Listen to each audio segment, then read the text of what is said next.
বাংলাদেশ ক্রিকেটে নতুন করে উত্তাপ ছড়িয়েছে বিসিবি পরিচালক এম নাজমুল ইসলামের একটি মন্তব্য।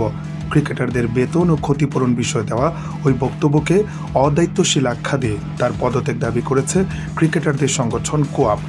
দাবি না মানলে সব ধরনের ক্রিকেট বর্জনের হুঁশিয়ারি দিয়েছেন তারা। বুধবার ক্রিকেটারদের ক্ষতিপূরণ প্রসঙ্গে নাজমুল ইসলামের এক মন্তব্য সামাজিক যোগাযোগ মাধ্যম ও ক্রিকেট অঙ্গনে তীব্র প্রতিক্রিয়া সৃষ্টি করে। বিশ্বকাপে অংশ না নিলে ক্রিকেটারদের ক্ষতি হবে, কিন্তু বোর্ডের কোনো লোকসান নেই, এমন বক্তব্যকে কেন্দ্র করে খুবই ফেটে পড়ে কোয়াপ।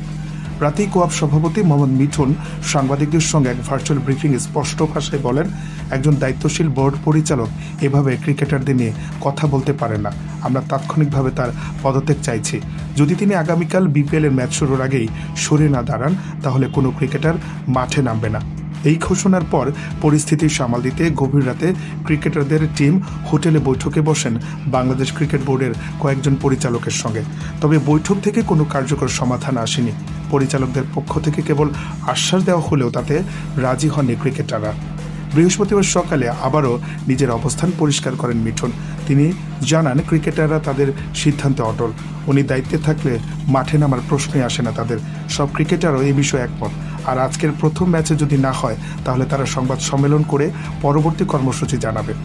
এদিকে বিষয়টি নিয়ে বিসিবির একাধিক পরিচালকের সঙ্গে যোগাযোগের চেষ্টা করা হলেও তারা কেউ আনুষ্ঠানিকভাবে কোনো মন্তব্য করেনি। সব মিলিয়ে আসন্ন বাংলাদেশ প্রিমিয়ার লিগ শুরুর ঠিক আগ মুহূর্তে ক্রিকেটার ও বোর্ডের এই মুখোমুখি অবস্থান দেশের ক্রিকেটকে বড় অনিশ্চয়তার দিকে ঠেলে দিয়েছে।